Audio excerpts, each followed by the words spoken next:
I had seen Weather Report at Constitution Hall in Washington, D.C., where I grew up.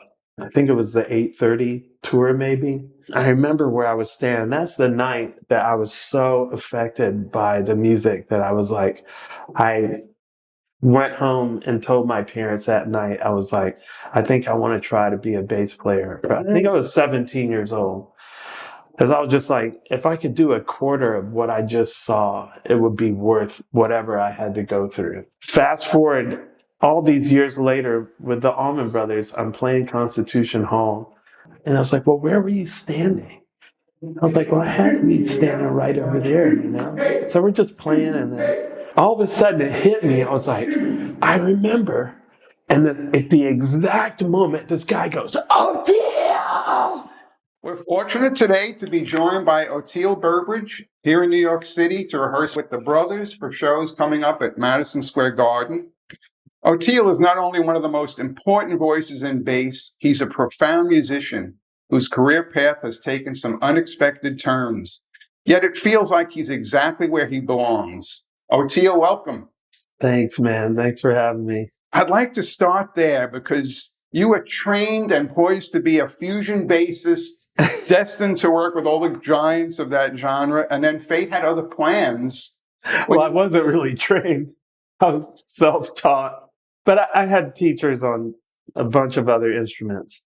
So I was a trained musician. When I was younger, I could read music. I lost that right after I did that big band gig when I was 15, where you just had like 4-page charts like you had to read. And in retrospect, I think I was cheating a lot. I think I knew enough to where I used my ear to go, okay, that's what that is. I don't really remember that vividly, but I lost the ability to read, I think, fully by the time I was 17 years old. Wow, crazy. But I had been reading music since I was 5, you know, on drums, and then piano, and then bass clarinet, and violin. Actually, I think drums was the first, then violin. But by 17, it was all like starting to be self-taught. But I did think I was going to go on to play with my fusion heroes, right? Which then never happened, except for with the Allman Brothers. Yeah, so can we trace that path? I want to both trace it and then have you reflect on it, because you're thinking one way and out of the blue, like what starts you off that path? Is it the Colonel Bruce is what happened. It's like it just took a hard left. You know, there's a few things that were going on in my mind back then. One, as we got older and were about to like come into the workforce, like be, in my case, of legal age to play in a bar and go out and make money, that's when all the sampling was happening. Mm-hmm. And I was scared to death. I thought, we're not going to be able to make a living. Like, I didn't think we were going to be able to make a living anyway. But if they're just going to sample everything, I was like, nobody's going to play instruments anymore. So that was going on. And then when I started playing, we were playing like these top 40 cover band gigs because it was just a way to make money. And I actually was in a band with Billy Drummond, who's a great jazz drummer. Jazz heavy. I think teaches at Juilliard, you know, and just amazing. That band was called The Squares. We just did straight top 40. Once it left the top 40, we quit playing it. And you know, so we were playing like Huey Lewis and the News. Is this the Busch Garden era? For the Wooten Brothers, yes. That was kind of that era. That was in Virginia Beach, you know. So I was like, okay, well, we can make money playing this cover music, but I don't see any pathway towards my fusion heroes or being able to just get a gig playing that music because no one wanted to hear it. And even, you know, heroes of mine like Gary Willis were leaving the country, you know, because they finally were like, we can't make a living here. You know, I ended up after Virginia Beach in Atlanta playing more top 40 cover stuff. We would do some jazz gigs. I did some reggae gigs. I did some salsa gigs. I did some country gigs. I was doing any kind of gigs to just eat. I was really starving, you know. And even that wasn't working out. And we had this fusion band, which nobody wanted to hear. Me and Kofi, Jeff Sipe, and Jimmy Herring. And it was a crushing band, We all had these tunes, and it was great. Nobody wanted to hear that stuff. So I was really depressed, and that's when Sipe said, "Hey, you should meet this guy, Colonel Hampton. Like, all the greatest musicians in Atlanta play with him, and that's where you get all your frustrations out." And he's crazy, and he looked like a homeless guy, but I was game because I was just like, whatever. This is, now I'm not making any money and not getting to play what we want, and what are we, why am I alive, right? Then I meet him. He guesses my birthday within 3 minutes of when I was born, 20 minutes after we met. And I was just like, what is going on right now? And then that was the left that my life took, that sent me into bluegrass and Delta blues, really old gospel.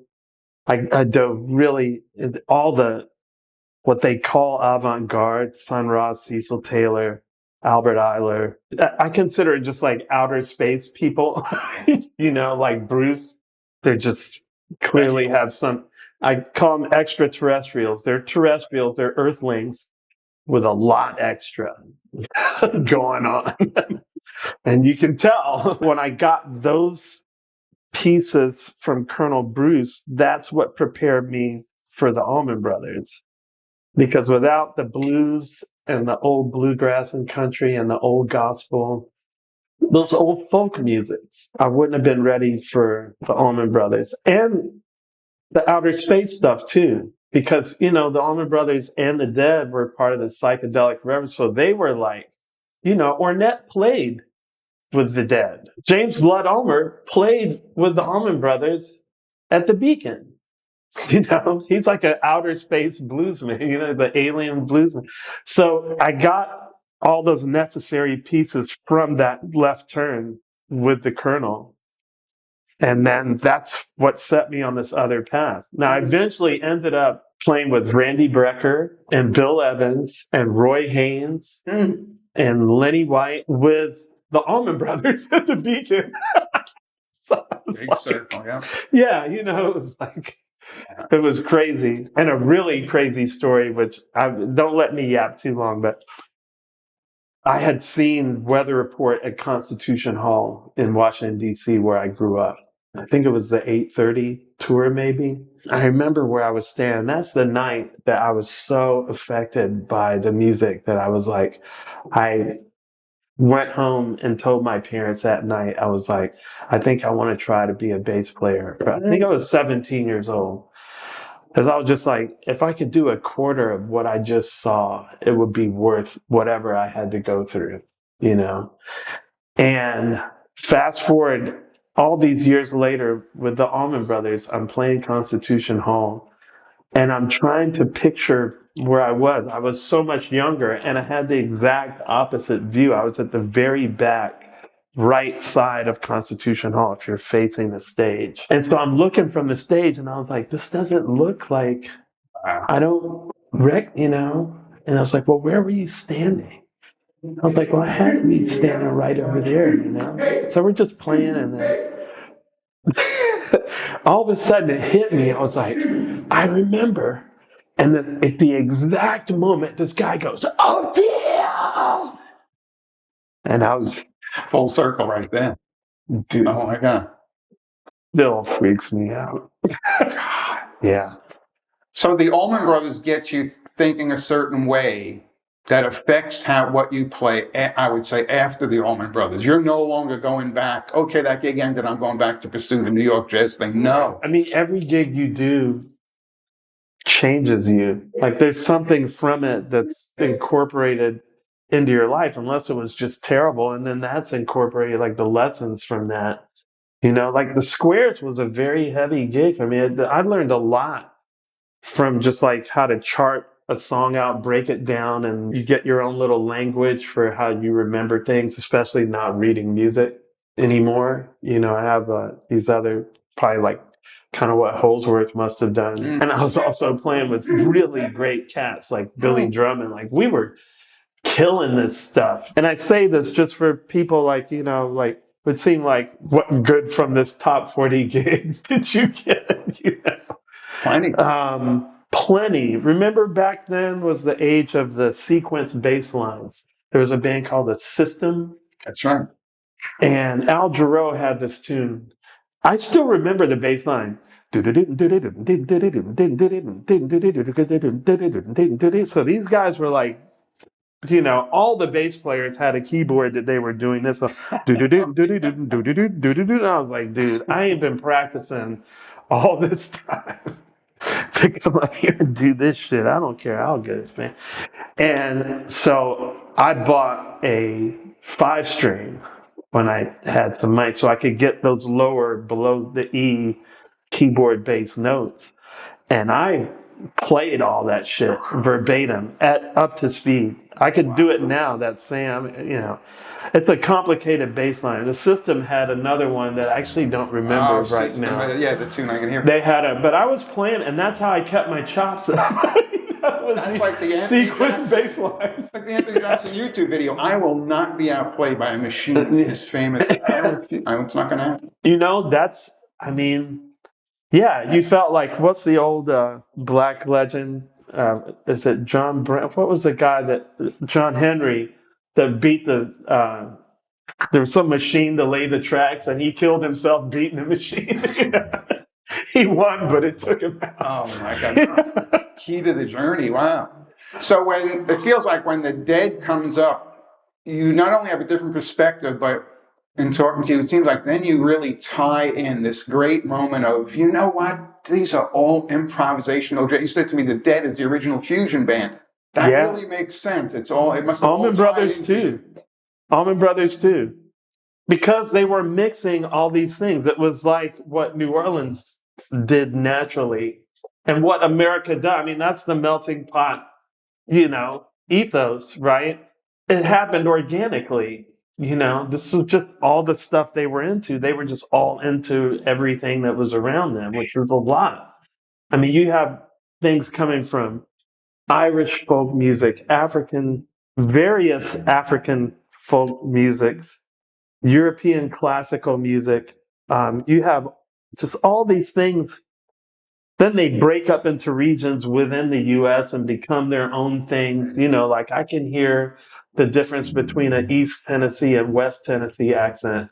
After living down there, I could certainly hear the difference between Arkansas, Louisiana, Mississippi, Georgia. But you can hear a North Georgia, South Georgia. If you're down, I live and still live, I keep getting closer to the equator. It just fans out. I feel like both bands really were the true fusion bands. And when I was young, I said, I want to play fusion, but I'd like to have vocals too, so it doesn't alienate everybody. Because you knew already. I thought like Hendrix, to me, was like where it all came together. I was like, and that's what I ended up doing. Basically, these two fusion bands that had vocals, But was there a sense ever like, this is a movement called the jam band movement? Well, we didn't know what it was. I remember when I did the interview with Dean Bugnick about jam, because he had written that book, and they had coined it, and I hadn't really internalized what it was yet. He was like, what does it feel like to be one of the founders of the jam band movement? I was like, what's that? He's like, it's you, man, the Horde Tour. I was like, oh, okay, that's what they're calling it. Yeah, well, it was cool. And then I told him the story of Bruce Guest on my birthday probably, and, just that story. But to me, it begins in New Orleans, and then it comes up through jazz and blues and, rock and it spreads, like the real founder. If you ask Bob Weir and Jerry and Jamo and Butch and Greg, they'll tell you the jazz guys are the founders of the jam band thing. That's right. That improvisational, but that goes back even before jazz, that improvisational thing. But that's where it picks up the long jam. it was Coltrane and Miles doing the long jam. And they were like, we want to do that too. That's what Derek called Rick Beato. Coltrane is my inspiration. Right? Yeah. So it goes from, the jazz guys, even before Miles and Coltrane, to me, to the Allman Brothers and the Dead, the two coastal distillations of those things from the rock side, not from the jazz side.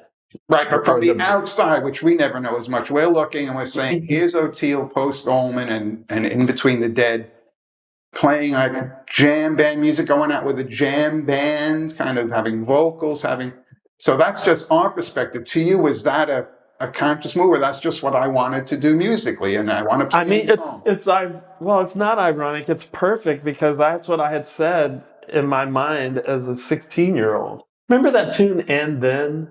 It had vocals on it. It's a Weather Report tune. Okay, yeah, with Carl. Yeah. Is that with Carl, the Weather Report? And actually, with another crazy synchronicity, because the magic goes as a thread through all this. When I got down to Atlanta and was playing in this top 40 cover band, it was with this drummer, Sam Guest, who was the original singer. And that high note on the end of And Then is Sam Guest. It's so crazy. And he was we hooked up with him in Atlanta when we went down there. But yeah, that was something. I was like, it was really, and when Holsworth had the vocalist, I thought that was great. Right. There was this group, this drummer, Andre Ceccarelli. Yeah. He had this record, and Alex Legerwood was singing on this one tune, and I loved that tune. I was like, that's the kind of fusion I want to do with vocals. Right. Well, that's what the Dead because your solo stuff before the jam band. That's right. Which we went and saw. You were doing Green Eyed Lady and had all the great. Yeah, I love it. I like all the funk stuff and the blue. Was it right? All the gospel stuff, all the old R&B stuff. Like so much of the black stuff had vocals, including a lot of the jazz. Although I was instrumentally oriented for sure as a teenager, but I was trying to figure out the instrument and zeroing in on the baddest instrumentalists who were the fusion guys. And there wasn't really a lot of vocals in it. No, but the Peacemakers was exactly that. Badass playing, but also vocals. That's what I've always, that's what I'm still trying to do. Even with the new record, which is more banjo oriented, I called it Afro-Billy. Because I use the 3-finger, I'm not doing the African thing, which here they call claw hammer, which you just do with your fingers without finger picks, But I do the finger picking, the Scruggs style. But it's still more African centered and with the more jazz harmony, for lack of better. If you go to one of your shows now, there's that moment. Maybe the Deadhead kind of fans don't realize it, but there's your original tunes, and it's some heavy Tom Iguana's blowing, it's all there. We go, and it's all there in the Dead tunes and the Allman Brothers tunes too, man. I was really pleasantly surprised and greatly relieved at how much of what I learned as a child that I got to use in the Allman Brothers and the Dead. Like, think about it. There's so much Afro-Cuban stuff that I use in the Allman Brothers, in Liz Reed, in Jessica, believe it or not. And here's where you'll find it. If fans will listen to Mark Quinones. When Mark Quinones really gets going, and because I found myself in this position on stage, I'd be on stage with the Allman Brothers, and I'm like, why is this salsa thing working like a charm? Why am I playing salsa right now in Jessica? It's because of Mark. That connection. And me neither, but here I am, which then opens up all these other possibilities. And I was like, well, that means I could do this, and this. And then I do all that. Right. And it's like, but I got to pull in all these things from Afro-Cuban music that I didn't realize was embedded in there until Mark flushed it out. But it's the exact same way with the Dead. I get to use jazz, classical, blues, funk, gospel, Latin. All of that. Flamenco. Oh, man. I mean, Latin from Spain, Yeah. Brazilian, Afro-Cuban, South America. Puerto Rico, right? Haiti, Dominican Republic, Cuba, But credit to your rhythmic, all because of- you've always had the rhythm. But it's all from Africa. I was with an African drum group. Me and the guy had the same birthday, another synchronicity. August 24th. His name was Kojo Baden. He's from Ghana. Weedy Braidman knows Kojo. He's like, oh, I know Kojo Baden. And so I met Kojo when I was 6 or 7. So all that root stuff, that's way in there from the beginning. I was playing traps since I was 5. I got my first snare drum at 5. So I learned all the, the drum corps, that stuff, but also jazz drummers, jazz from this cat whose name was Tom Jones. Played all like theater shit and jazz gigs. So it's all that rhythmic thing. Yeah, that's in there from the very beginnings. And that's why I work in these different situations, because they're all pulling from the same roots. Right. Once you connect it, it's easy to do. It's my drumming that's really been the game changer for me being so successful on bass. Yeah, to me, the statement is that Elvin Jones is your favorite musician. When I first heard you say that, I'm like, wow, that explains everything. I never forget when I first really started talking to Butch. I go, who's your favorite drummer? He goes, Elvin Jones. I was like, we're going to get along just fine. And in his office is a picture of him and J-Mo and Elvin Jones. It was sitting right there. And I was like, that's some shit right there, man. And they are, and to also demonstrate, I was at this party and there was a lot of hallucinogenics involved. I think I was 17, 18, 19, somewhere in there. And I thought, all I remember is a whirlwind, but I thought I heard Tony Williams' Lifetime and the whirlwind stop. And I was like, what's that? And they go, that's the Allman Brothers band. I was like, who's the Allman Brothers? They were like, you don't know who the Allman Brothers is? I was like, no, but whatever that is, that's great. And then I went, and then the whirlwind started again. It was Whitman Post. Oh, see? So I told Butch that story around the same time as the Elvin Jones picture in the office.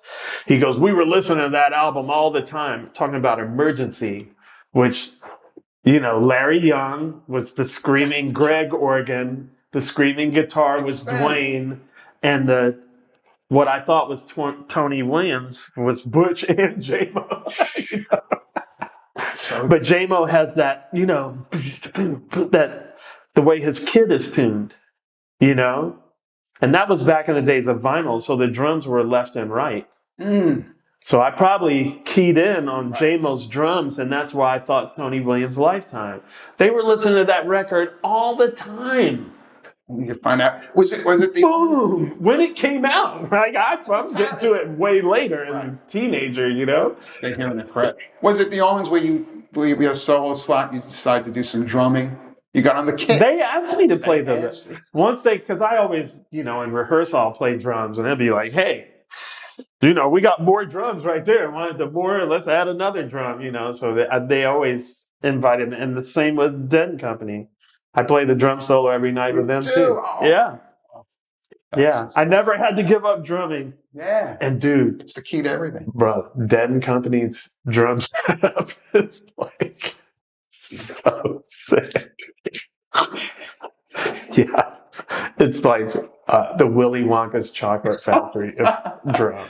Yeah, it's great. That's a good jumping off point because I do want to cover some of your current stuff. So the Brothers show, it was a one-off in 2020. What led to you come back now to do these 2 shows upcoming? I think J-Mo was feeling good again and expressed the desire to want to do it one more time, and he's the last man standing, literally. He was the first one in. Wow. Him and Dwayne were, I guess, in Muscle Shoals doing studio stuff, Greg was out in California in Laurel Canyon. I think he was actually living with Jackson Brown doing the singer-songwriter thing. Wow, damn. And Dwayne met JMO when he was doing all those tracks with like Aretha Franklin and Wilson Pickett and Joe Jamont, Tex, that's right. right? And tracks with Jamont. And so he wheeled his amp into where JMO's kit was, and they jammed. And he called everybody. He's like, "Yo, it's dude JMO, man. We got to put a band together." Whoa, So Greg was still gone. He went back to, I guess it was Jacksonville, and got Butch and Barry Oakley and Dickie. And then it was him and JMO and Reese, who's playing with us. Reese was at the original Allman. Greg wasn't there. Damn, before Greg. Greg wasn't there, and they had that jam, and Dwayne was like, anybody that wants out of this band is going to have to fight their way out of here through me, you know? Oh, and so he called Greg. He was like, you got to get your ass back here, dude. I got the baddest band on earth right now. We need a singer, because Reese doesn't sing.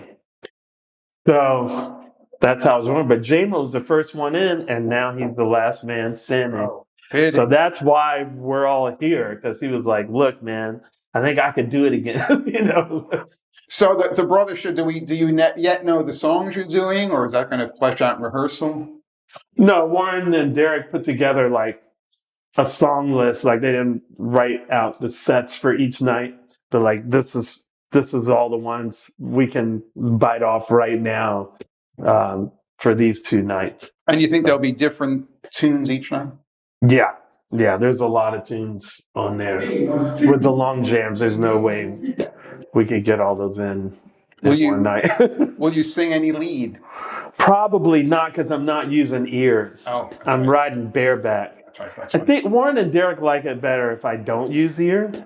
So as long as I don't have to sing, I'm good. I could do it for a few nights. And also, like I was saying before, I've been playing for 10 years with my amp almost all the way off. Yeah.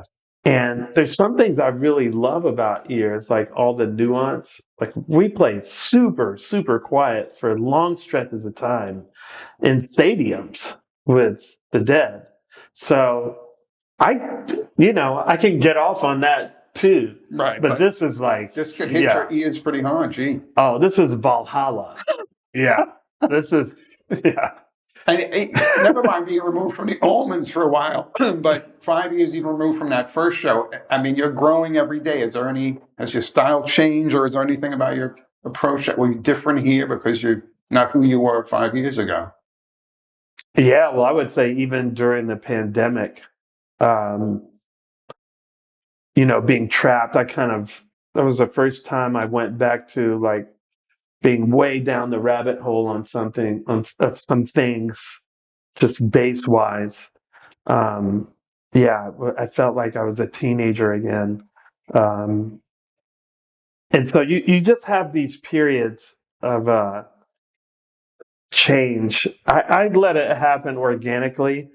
I think other people would be better able to discern how I've changed. It's hard for me to be objective about myself. Right, but you'll go now and you'll rehearse a tune that you don't even know what you're going to play, and something will occur to you. Oh, when the pandemic. Well, there's always like Joe Russo's playing drums with us now.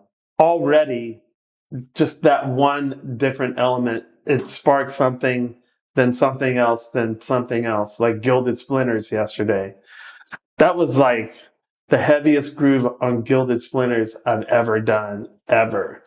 And Joe's doing this thing that I was like, that groove. He goes, oh man, that's just that old New Jersey, whatever he called it, It's not go-go, but it's like that. You know what I mean? It's just a thing. And I was like, that works so good. And I'm playing like really muted with a pick. So it's got the,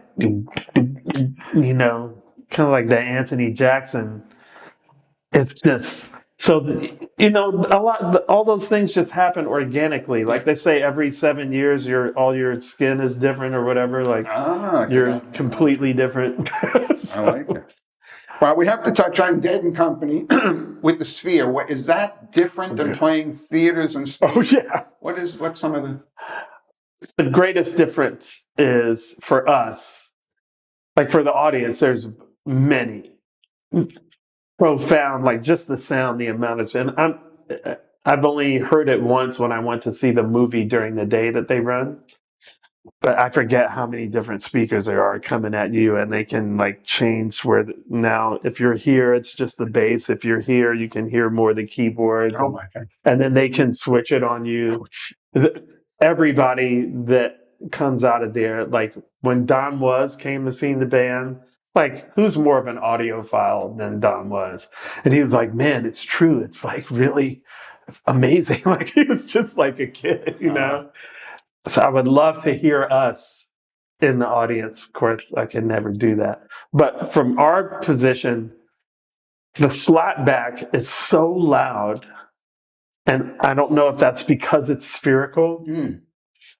Like when you're in Europe and you'll be in this like dome things and you can like whisper on this end and the person all the way on the other end can hear you clearly. I don't know if it's because of that, right?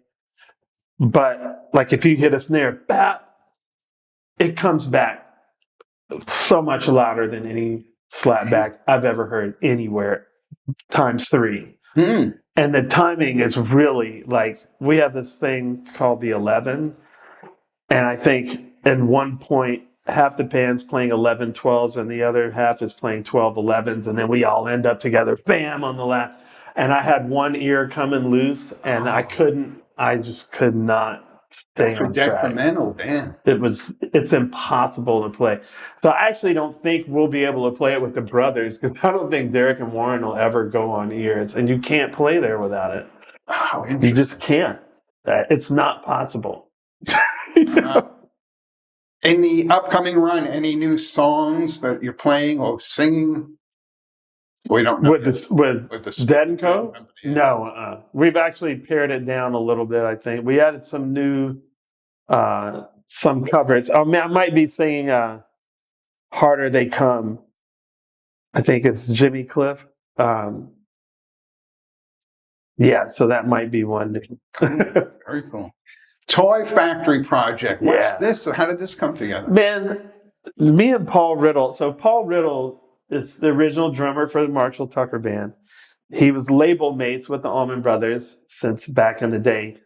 He was like 16 then. They pulled him out of school. And JMO literally promised Paul's parents, I will shield him from all this craziness, which he did. And Paul was smart enough to not get involved in all the drugs and all that stuff too. Well, Paul would always come out when we were playing North Carolina, South Carolina, Atlanta, wherever close. He would drive out and he would always sit in. And he's just the nicest guy. He's like Jimmy Herring, just there's not a mean bone in his, it's just not in his nature anywhere, So I always loved him to the core. We talked about doing some Tucker tunes with Kofi because Kofi played flute, and he said, I want to do like those tunes, but a more like Oakland stroke version of it because he loves that East Bay, that Garibaldi, Mike Clark, Lenny, Michael Shreve, all those like stick people, basically Greg Erico, so he was like, I want to. So we talked about it. Then Kofi died, and all different kinds of things happened. The pandemic happened. Like took us 13 years or something.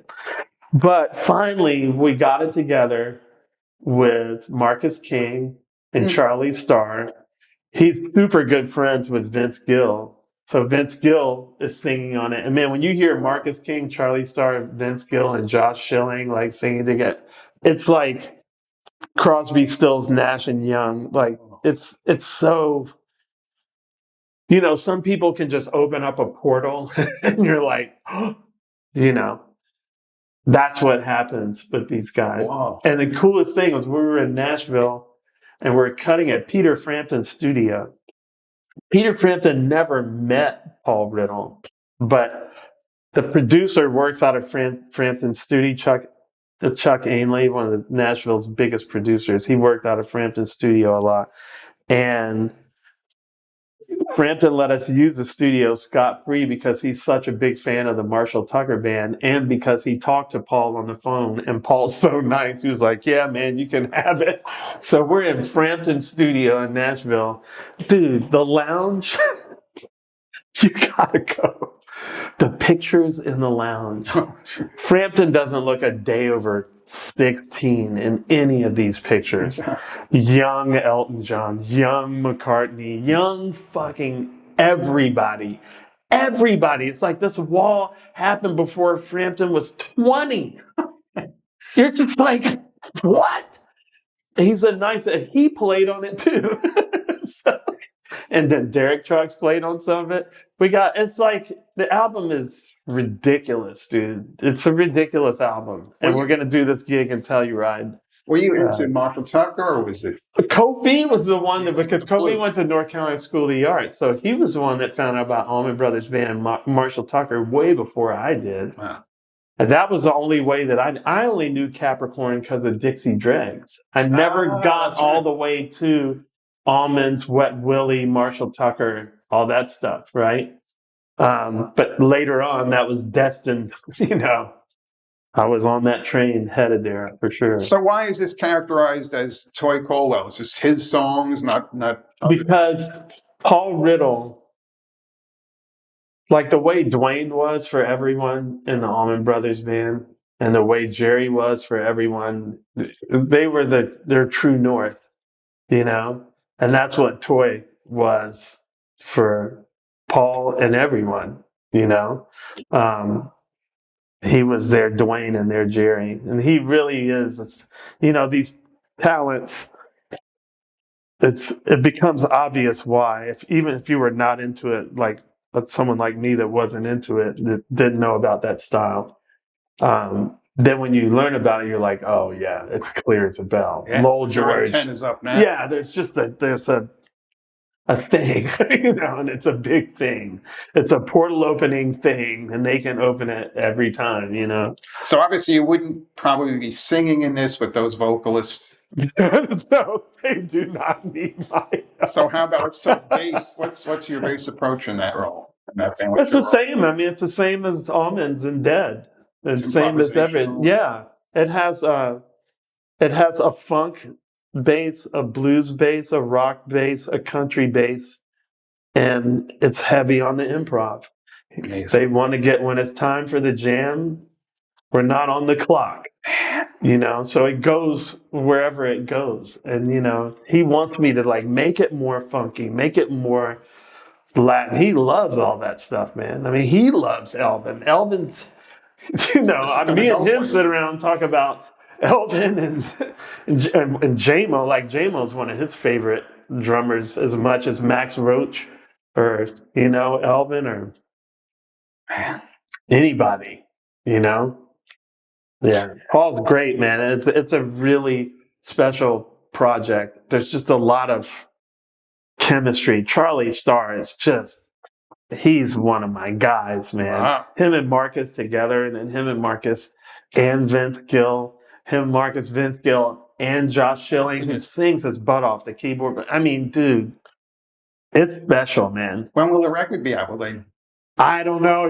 They're between all the managers. Oh boy. Yeah, that's been. But it's the recording's done, and we got this gig coming up.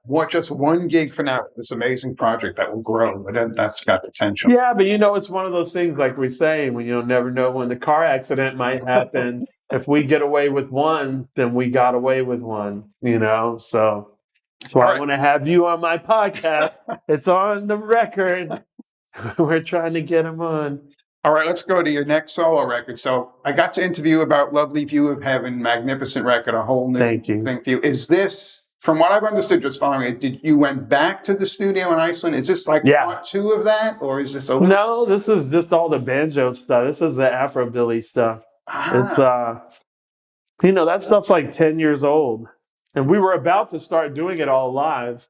And then the pandemic happened. I had one rehearsal, and then the pandemic happened and shut down. So it took me some time after the pandemic to get back to it.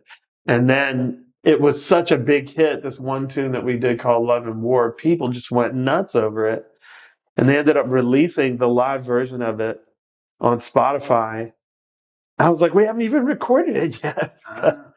I was like, whatever. My manager thought it was a good idea. And so we went back in the studio and recorded the other, 9 songs. Oh, so it was just the fact that you liked that studio and it was worth going back to do it. Yeah.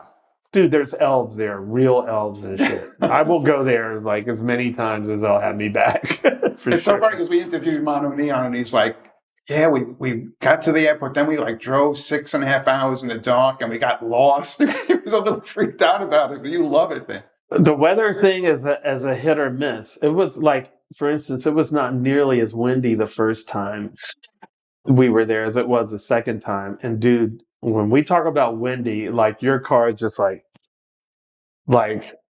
yeah, goodbye. Like you don't go out. Jeez. But and there was a couple times where we're gonna have to wait until we can go to the studio till it dies down, So, but let's talk more about what the music is. So it's not; these are no longer covers of Hunt. No, we did Country Road by James Taylor, but it's such a different. It's like a black gospel-y version of it with Lamar singing it. It just changes it. And we cut it with the banjo, there's many years ago, and we just caught a vibe on it. And I was like, I think we should put it on. It's just a beautiful vibe, a really strong vibe. But the rest of it, is all these, a lot of them were exercises that I was trying to figure out the harmony, the chord shapes, which are, and also figure out how to play odd times. Because with 3 fingers, then I can get all the odds. So, and then with the hammer on, that was the key. Because I tried to jam with all these, Bela had done this movie where he goes back to Africa and plays with the people in the places where the banjo originated. And so I was jamming along with, Baseko Kuyate, and I couldn't do it. And I was like, wait a minute. Tell me I can't jam with an African group? But I've been learning this Scruggs style. I've been learning just bluegrass, Right, that stuff. to get the 3-finger thing down. And then I was starting to do some odd time stuff. Working it in. But I hadn't figured out, and I was like, all right, this just won't do. So I just stayed there until something happened, and I realized it was a tap that I was doing here that unlocked the whole thing. Wow. Between the 3 fingers and this tap. And then I got all that, and that's when the Afro-Billy stuff really another portal popped. Because then I was like, oh, well, like I say, that means I can do this, this, and this. I can pull it all in. And then a lot of them were just exercises that became songs, and Lamar wrote lyrics and melodies to them, and wow. So it is your band. It's all that Afro-Billy stuff originally was just me and Lamar. I played drums, bass, keys, guitar, banjo, and he sang and wrote the lyrics. So who else went to Iceland? The person I like. Well, we had a lot of the Oteil and Friends crew. I had Johnny Kimmock. I had Johnny Kimmock on drums, Tom Guarno on guitar, Jason Crosby on keyboards and violin, and this young kid, Jaden Lehman, that plays guitar. He is I had Steve Kimmock on the first one, but man, this kid Jaden, and he tuned his guitar open like banjo, and would do the prepared guitar thing. So he rolled up paper and put it under the strings, so it sounds like an African instrument, and he got all these chord things that were very banjoistic. This kid's, it's cool. When might that be out? That's coming out soon. That'll be hopefully by the end of the year. Before the end of the year. I think we have one tabla part that hasn't been done, but the mixing is going to start soon. Awesome. Yeah. All right, the Ozone. I know this from experience when John Entwistle did it and Rocco did it. When they made their first instructional videos or went down that educational path, they learned so much about their playing. So that's my question. Did you, examining it that closely, did you learn all kinds of stuff about your playing? Well, I've always taught since I was probably 24 or 5 because I needed the money. So I have always learned from my students. Like the Ozone doesn't have a student. Well, there is a student interactive feedback part, but it's not actually in the videos on there. It's when we do the virtual get-togethers. But I've always had my students tell me, okay, I'm showing them here, and they're like, okay, which finger are you leading with here? And I'm like, I actually don't know. So I'm just going to play it, and you tell me, And then I do the lick, and they're like, well, that time you led with this finger, and then the other time you led with that. And I'm like, well, I guess it doesn't matter. Learning from students. So I always learn from my students, yeah. If you're paying attention, you will, But that's been a great thing to sort of, because you have a collective of where all your studies. Well, yeah, there's only a few bass players that have really gotten into the chord thing that I'm doing. And so I thought when Jimmy Rector, shout out to JR, Jimmy Rector is a genius. I think he might have actually approached me about doing it. Or maybe we were talking about, because the whole key to the Ozone is the moving diagrams. So you have the whole 6-string fretboard. So when I do a 2-5-1, like, a dominant 9, and it's going do do do do do do do, you see how it moves this way. It's just easier to see, and that's how my whole system that I learned with when I didn't read music anymore was to connect 3 things together. One is the sound of the interval. The number of the interval is a major or minor third, major or minor 7, with how it looks geometrically on the bass, because the 4-string is tuned in fourth, so we have a form of symmetry, like it repeats every 2 strings. So when you get that 6th string and you can get that bass note an octave down from the chord, it unlocks all these things. And I was like, holy crap, it just all came pouring out. Again, I was like, well, that means if I can do that, that means I can do this, this, this, and this. And then I was just like, I couldn't even sleep, man. When I got that first 6 string, I went to Reggie Wooten's house. I was like, I want to learn chord melody. And he was like, okay, Padawan, sit. And then my brain was just like, blah. So now I'm able to put that all on systematically from 4-string, same chords, same chord movements, same scales, extended triads, arpeggios, whatever. Then we go to 5. Right? Then we go to 6. And then there's even a part on there if you had a 7-string, but I don't do it for 7-string because that's when I'm not going to play the bass anymore. So the keyboard player or other bass player or tuba or whoever is going to play the bass is the 7th string, and I'm just going to do all 4-note chords. Oh, cool. But I could, if I had a 7-string, I could apply the same thing. But that section is on there minus the 7th string, So, yeah, it's great to have it archived in case the car accident happens. And it's all down. Wow, so much archived already, but it feels like so much more to create even. It's just so empty. Yeah, because I haven't put up any, like the pandemic was when I finally decided to go down the diminished harmony rabbit hole.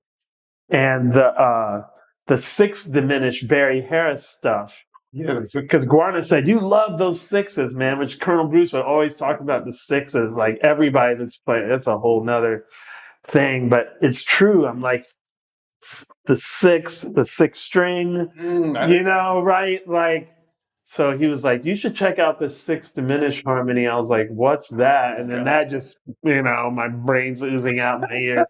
So I have not put that stuff up yet. That's what I'm still practicing, is all of that.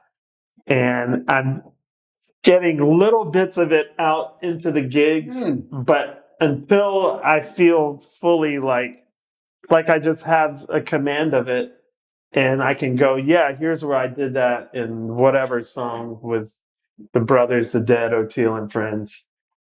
I'm not going to put it up yet. Like, I have it theoretically up, but I have to have the full application, because everything I do, Like the chord melody that I chose for this dominant 7 sharp 9, if you're going to use it as a 5, right? There was this thing that I saw on YouTube where this horn player broke down how Train and McCoy were doing just these 2 major chords, and they do the inversions of those to play over that chord. And I was like, whoa. But there was like 2, diatonically, there was 2 positions missing. And so I just filled them in with voicings that I like, and I put that on there. But then I play an example of it, like, yeah, if you're going to use this as a 5 chord and then go to the 1, then I play the application so you can hear how to use it. Man, I mean, who is the guy again? RJ, who made you do this? Was the creator of this? Jimmy Rector. Jimmy Rector. Who also is a musician named JR. Yeah, he's a... Well, really, how many people really, famous musicians, have done this? Most of it, it's like they'll show you a lick. I mean, you've got the whole... Yeah, the moving diagram thing is the game changer. So he's like, time to do some dots, because we got to...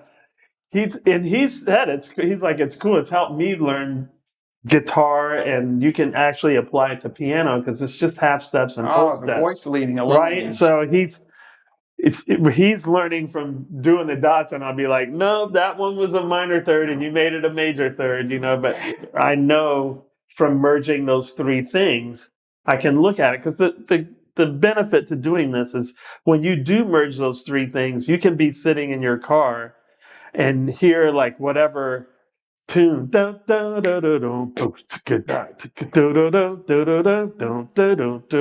I can see what all that looks like on the bass. I don't need the bass to figure out how to play it. Wow. I just need to know what key it's in. The shape is going to stay the same. The key can change all 12 keys. But that shape, I know it. That shape, just get me to where the root is, and it's one of the joys of what I do, because every time I've transcribed something of yours, it's always that great. It hits you first as music, and you don't know what it is, and it's mystery. But every time I've analyzed with you, it makes so much sense. It's like, oh, okay, I see how you did that. There's a logic to it. There's a visual logic on the bass. Yeah. There's a sonic logic, and there's a numerical, the 3 things that I'm talking about. But it's not that. It's really not. Who needs reading? Who needs reading, you guys? Well, I mean, I wish I could read, because there's so many, honestly, the reason I'm not going to get the gigs with my fusion heroes is because I don't read. No. You're going to need to read if you play with Chick, McLaughlin, Herbie, there's gonna be a 5-page chart laid out in front of you. We did play with Herbie, so take that. Well, I got to play Space Captain, which I was grateful to play with Herbie and Vinnie Caliuta. Oh. It was with Derek and Susan. But I really wanted to play Actual Proof. Which James Gina's got to do a bunch. So the Comes a Time podcast, love going back and viewing them, but there seems like now with your schedule, you're not churning. Yeah, we put the podcast on hiatus for a while. Mike's been really busy on the road. I've been busy doing all kinds of things, but I'm doing solo ones here and there. I just needed to take the pressure off myself because so much is going on with the kids, but I've started up doing them again. Just did one with Hutch Hutchinson. Oh, he gets really cool. Great. Yeah. Oh man, it was a really good. Edit that out. That's terrible. And I want to get Alfonso Johnson, Mike Gordon, and I want to do one with Stanley Jordan coming up soon. So we're going to start doing them again. I want to do you.